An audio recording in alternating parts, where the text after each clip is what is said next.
নমস্কার, দেখছেন জবাব চাই বাংলায় বিশেষ এপিসোডে আমি কিশলয়। দিনে দুবার ব্যবহার করো স্টপেজ ক্রিম আর নিজেকে রাখো এভারগ্রিন। কেয়াশের আরোমা থেরাপি স্টপেজ ক্রিম আর খুঁজে পাও নতুন আমিকে।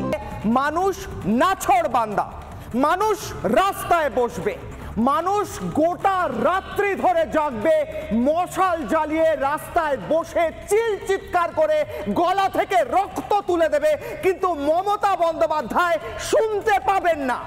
তিনি শুনতে পান না কারণ তিনি নবান্ন 14 তলার উপর বসে থাকেন এবং তার মাথার ভিতরে, তার নিজের জগতে, তার যারা তাকে ভালো ভালো কথা বলে, তার যারা শাগরেদ, তারা হয়তো বোঝান যে সব ঠিক চলছে ম্যাডাম, সব ঠিক চলছে। আরে মানুষের গলায় রক্ত উঠে এসেছে বলে বলে উই ওয়ান্ট জাস্টিস, আর তৃণমূল নেতারা একদিকে অভিযোগ উঠছে বারবার বিভিন্ন জায়গা থেকে জাস্টিসের উল্টো দিকে যা যা হয় তাই তারা করছে, ইনক্লুডিং প্রতিবাদকে দমন করার চেষ্টা। কিন্তু এই প্রতিবাদ কি করে দমন করবেন? তৃণমূলের যে নেতারা বারবার হুমকি দিচ্ছেন, যে নেতারা গিয়ে প্রতিবাদীদের ওপর বারবার হামলা চালানোর চেষ্টা করেছেন, অভিযোগ উঠেছে, অভিযোগ। এবং পুলিশকে বলছি, আপনারা বারাসাত থেকে প্রতিবাদীদের তুলে নিয়ে যেতে পারেন, কিন্তু এই বেলুনগুলিকে আপনারা অ্যারেস্ট করতে পারবেন তো স্যার? বিনীত গোয়েল বাবু, বিনীত গোয়েল বাবু, এই বেলুনগুলি ডাক্তাররা ছাড়ছে, কালো কালো বেলুন। এই কালো কালো বেলুনগুলি বুঝিয়ে দিচ্ছে যে কালো কালো মাথা আজ প্রশাসনের বিভিন্ন স্তরে বসে আছে, তাদের কালো কালো মাথার পর্দা ফাঁস আজকে হচ্ছে, হবে, মানুষ করবে, রাস্তায় বসে করবে, গোটা রাত ধরে করবে, গোটা রাত ধরে রাস্তায় গড়াগড়ি খেয়ে করবে। আপনাদের রক্ত চক্ষুকে ভয় পাবে না। একদিকে ছবি দেখাচ্ছি, লাইভ ছবি উঠে আসছে এই মুহূর্তে দাঁড়িয়ে রাসবিহারী এবং বিভিন্ন জায়গায়, যেখানে দেখা যাচ্ছে মানুষ মশাল জ্বালিয়ে প্রতিবাদ করছেন, মানুষ মশাল জ্বালিয়ে বলছেন we want justice, we want justice, we want justice. আপনারা শুনতে পাচ্ছেন না হয়তো প্রশাসনের কর্তা ব্যক্তিরা, তাই আমি আবারও রিপিট করছি যদি শুনতে পান টিভির মাধ্যমে। আর এই ছবি প্রাক্তনী যারা বিভিন্ন স্কুলের গড়িয়াহাটে, তারা এই মোবাইল জেলে ছবি তুলছেন না, মোবাইল জেলে ছবি তুলছেন না স্যার। যারা প্রশাসনের মাথায় বসে আছেন, পুলিশ কর্তাদের মাথায় বসে আছেন, এরা মোবাইল জেলে একটাই কথা বলছে, উই ওয়ান্ট জাস্টিস, কিন্তু তারই সঙ্গে সঙ্গে বিভিন্ন জায়গায় বিভিন্ন স্তরে প্রমাণ নষ্ট করা থেকে শুরু করে প্রতিবাদীদের দমন করা। আপনারা তো জাস্টিসের ঠিক উল্টোটাই করেছেন, কিন্তু এদের দেখুন, এরাই আপনাদের ভোট দিয়ে এনেছে, এরাই গিয়ে ভোটের বুথে দাঁড়ায়, এরাই গিয়ে আপনাদের কথা বলে। কিন্তু আজ এই মুহূর্তে কলেজ স্ট্রিটের ছবি, সেখান থেকে উঠে আসছে কিভাবে সাধারণ মানুষ যারা হয়তো আপনাদের ভোট দেন, এই রিক্সা চালকরা, এই রিক্সা চালকদের রিক্সায় বসে আপনারা তো যান এদিক সেদিক। উত্তর কলকাতার প্রশাসনিক ব্যক্তি যারা থাকেন, বিভিন্ন নেতারা যারা থাকেন, এই রিক্সাওয়ালাকেও হয়তো আপনারা চেনেন, এই রিক্সা চালককেও হয়তো আপনারা চেনেন। এই রিক্সা চালক ভাইদের আমার প্রণাম। এনারা রিক্সা চালানো ছেড়ে সেই সময়টা দিয়েছে আমাদের বোনের জন্য, অভয়ার জন্য। এই রিক্সা চালকদের দেখে শিখুন প্রশাসনের মাথায় যারা বসে আছেন, আইএএস আইপিএস অফিসাররা। আইএএস আইপিএস ডিগ্রি নিয়ে বসে আছেন না, আইএএস আইপিএস ডিগ্রি দিয়েছেন তো। এই রিক্সা চালকদের থেকে শিখুন, এরা আপনাদের আইএএস আইপিএস ডিগ্রিগুলির চেয়ে 100 গুণ বেশি বোঝেন যে সামাজিক কর্তব্য কি। আপনাদের লজ্জা হওয়া উচিত। আরো ছবি দেখাচ্ছি, রিক্সা চালক ভাইয়েরা এই মুহূর্তে প্রতিবাদ করছেন। আর এই ছবি দেখুন, কুমারটুলির মৃৎশিল্পী যারা ঠাকুর গড়েন, আজ মা দুর্গার চোখ দিয়ে ঝরঝর করে জল পড়ছে, কারণ তারই এক মেয়ে অভয়া, তার ওপর অত্যাচার হয় এবং সেই প্রমাণ নষ্ট করে প্রশাসনের ব্যক্তিরা, এবং অভিযোগ ওঠে যে পুলিশ তাদের সাহায্য করে, অভিযোগ ওঠে, অভিযোগ ওঠে, অভিযোগ ওঠে, কিন্তু আপনারা শোনেন না। আরো ছবি এই মুহূর্তে, বিচার পেতে কাটলো মাস, শাসক তুমি কাদের দাস লেখা রয়েছে এই মায়ের বুকে। এই মা প্ল্যাকার্ড নিয়ে এগোচ্ছেন, বিচার পেতে কাটলো মাস, শাসক তুমি কাদের দাস। উত্তর দিন শাসক, উত্তর দিন শাসক, আজকে শাসক তুমি কাদের দাস। মানুষ জিজ্ঞেস করছে, শাসক আজ উত্তর দিন। চোখে চোখ রেখে উত্তর দিতে পারবেন, নাকি টিভি সুইচ অফ করছেন, নাকি টিভি চ্যানেল চেঞ্জ করছেন? শাসক টিভির চ্যানেল চেঞ্জ করবেন না। দেখুন এবার আপনাদের যে কলা কুশলী বন্ধু বান্ধব তাদের দেখুন, আপনারা যাদেরকে ভাবেন যে যারা কেউ মুখ খুলবে না, সেই কলা কুশলীরা আজ রাস্তায় নেমেছেন, টিভি আর্টিস্টরা আজ রাস্তায় নেমেছেন। এদিকে কিন্তু মশাল জ্বলছে, দাউ দাউ করে মশাল জ্বলছে, আর আমাদের বুক জ্বলছে, আমাদের হৃদয় জ্বলছে, আমাদের মন জ্বলছে, যতক্ষণ না জাস্টিস পাওয়া যায় আর যতক্ষণ আপনারা এইভাবে প্রতিবাদীদের ওপর দমন করবেন ততক্ষণ এই মশাল জ্বলবে। পরের ছবি আরো একবার বলতে বলবো পিসিআর কে এই মুহূর্তে, এবং এই মুহূর্তে সেই ছবি, দুদিকে দুটো ছবি, লাইভ ছবি, মশাল জ্বলছে দাউ দাউ করে, এবং আগের প্রতিবাদের ছবি বারবার দেখালাম। কিন্তু এই মশাল যখন জ্বলছে তার সঙ্গে সঙ্গে কার হৃদয় সবচেয়ে বেশি জ্বলছে জানেন? সবচেয়ে বেশি কার হৃদয় জ্বলছে এই মুহূর্তে জানেন? জ্বলছে অভয়ার মা বাবার। আজ রাসবিহারীতে আবারও পথে নামলেন অভয়ার মা বাবা, পথে নেমে কথা বললেন আবার। ভাবুন সেই মহিলা এবং সেই ব্যক্তির কথা যারা নিজেদের সন্তানকে এইভাবে হারিয়েছে, তারপর তাদের প্রতিবাদ করতে হচ্ছে জাস্টিস পাওয়ার জন্য। এটা কি তাদের প্রাপ্য?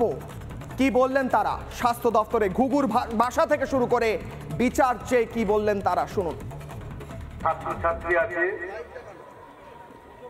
তাদের আমি এখন নিজের সন্তানের মতো মনে করছি, এবং যারা বয়স্ক আছেন তাদের আমার পরিবারের সদস্য মনে করছি। এই এত লোক আজ আমার পাশে এসে দাঁড়িয়েছে, এবং আমার মেয়ের এই যে অপরাধ, জঘন্য অপরাধ তার শিকার হয়েছে, তার জন্য যে সুবিচার চাচ্ছেন, তার জন্য আমি মনে অনেক সাহস পেয়েছি। আজকে আমার মনে অনেক প্রশ্ন লোকের মাঝে বলতে সাহস পাচ্ছি। আপনারা, আপনাদের বা তোমাদের যারা আমার সঙ্গে আছো, তাদের কাছে আমার একটাই অনুরোধ, আমি যতদিন বিচারটা, আমার মেয়ে যতদিন বিচারটা না পায়, ততদিন তোমরা আমার সঙ্গে থাকবে।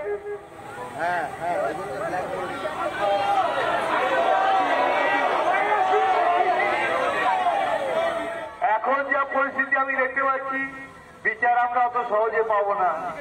বিচার হয়তো আমাদের ছিনিয়ে আনতে হবে, এবং সবার সহযোগিতা ছাড়া এটা সম্ভব নয়। আশা করি সবাই আমাকে সহযোগিতা করবে এবং আশ্বাস দিচ্ছেন,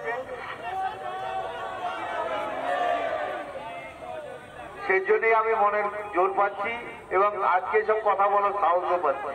খুব ছোট যখন, তখন থেকেই ওর ডাক্তার হওয়ার স্বপ্ন ছিল, যে আমি ডাক্তার হব মা, অনেক লোকের সেবা করব। আর সেই সেবা করতে এসেই আমার মেয়েটা আর্জি করে বলিদান হয়ে গেছে। একটা অন ডিউটি ডক্টর এভাবে নৃশংসভাবে চরম অত্যাচারিত হয়েছে, যখন মা করে কাঁদছিল, সেই কান্নাটা আমার রোজ ধ্বনিত হয়। রোজ এখন আমি ভাবি কত কষ্টে আমার মেয়ের প্রাণটা চলে গেছে। অভয়ার মা প্রতিদিন কাঁদেন, প্রতিদিন কেঁদে কেঁদে বলেন তাদের বিচার চাই। প্রতিদিন তাদের সঙ্গে কাঁদে গোটা ভারতবর্ষ, প্রতিদিন কাঁদি আমরা। কিন্তু প্রশাসনের মাথায় যারা আইএএস আইপিএস ডিগ্রি ধরে বসে আছেন এবং তাদের রাজনৈতিক প্রভু যারা বসে রয়েছেন, তাদের কান্না পায় না। আপনাদের মনে হয় না ইট ইজ হাই টাইম? আপনাদের মনে হয় না যে এই মানুষগুলো যারা রাস্তায় বসে আছে, যাদেরকে আপনারা পুলিশ দিয়ে টেনে টেনে বারবার তুলছেন, তারা এখানে বসে রয়েছে মনুষ্যত্বের পক্ষে, আর আপনারা মনুষ্যত্বের বিপক্ষে কাজ করছেন? এটা আপনাদের মনে হয় না নিজেদের 14 তলার ওপর বসে থেকে? যদি মনে না হয় তাহলে লজ্জা লজ্জা লজ্জা। আজ লজ্জা ছাড়া কিছু নেই। প্রতিবেদন আমরা তৈরি করেছি, প্রতিদিন করি, কিন্তু আর কত প্রতিবেদন দেখাবো যে আপনাদের চোখ খুলবে, আপনাদের পেটটা গুলিয়ে উঠবে, আপনাদের মাথার ভিতর একটুখানি মনুষ্যত্ব জন্মাবে? কটা প্রতিবেদন দেখাবো? দেখুন আরো একটা প্রতিবেদন আবারও।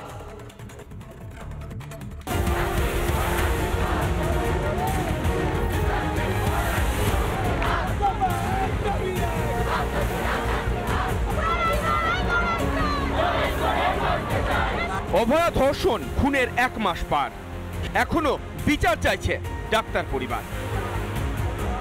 প্রতিদিনই বিচারের দাবিতে উঠছে স্লোগান, রাজপথে প্রতিবাদের ঢেউ, জনগর্জন। ন্যায় চেয়ে ফের মানববন্ধন, আরো একটা রাত দখল।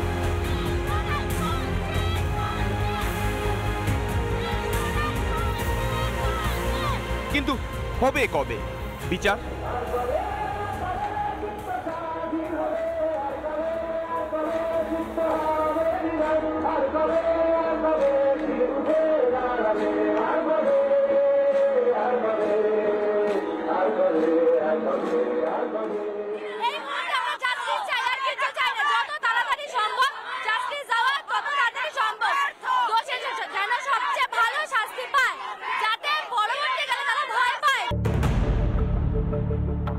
অভয়াকাণ্ডের শুরু থেকেই চলছে প্রমাণ লোপাট আর ধামাচাপার খেলা। জনতার আদালতে বিদ্ধ হচ্ছে মমতার পুলিশ প্রশাসন। সিবিআই ইডির তদন্তে প্রায় প্রতিদিন আসছে নতুন নতুন তথ্য। দুর্নীতির চূড়ামণি সন্দীপ ঘোষ বাহিনী। নারী নিরাপত্তার দাবিতে দুর্নীতির বিরুদ্ধে প্রতিবাদের সুর যতই চড়ছে ততই যেন শাসকের চিন্তা বাড়ছে। তাই তো কণ্ঠরোধে কখনো হুমকি শাসানি।